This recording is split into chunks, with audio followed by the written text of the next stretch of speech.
The question: when writing a book, do you edit after each chapter or at the completion? I edit when I build the chapter because each chapter is made up of 2 or 3 and sometimes as many as 5 scenes of about 1,000 words.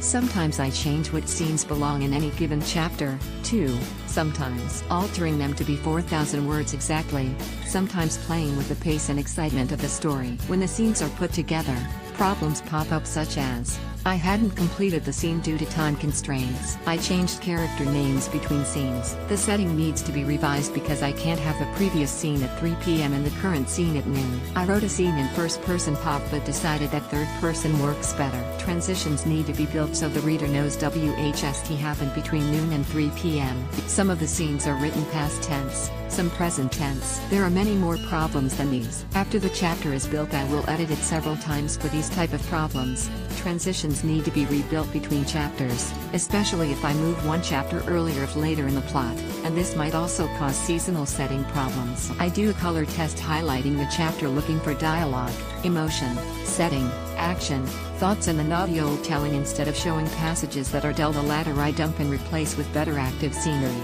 I try to check for the use of senses. I check for sentences and paragraphs all written the same way, i.e., starting with the pronoun. I make sure scenes and chapters give hooks and cliffhangers that urge the reader forward. Using the color test, I try to even out the emotional sense of the piece, aiming for the most dominant and removing passing irritations. The character's emotions will change from one emotion to the next, and try to remove jerks. Going from I'm mildly amused to I'm going to kill you in a raging passion. I also blend it from the previous chapter into the next chapter. Sometimes I'll change setting entirely because a murder seldom happens by a babbling brook next to a field of wildflowers, which works better for a kiss, and the murder really wants to be hidden in the dark mossy forest. Besides, this setting might showcase technology or I find too many scenes hanging out by the brook. Usually the entire book will be edited for grammar, against my sales pitch, and for other reasons such as making a character for sure have blue eyes.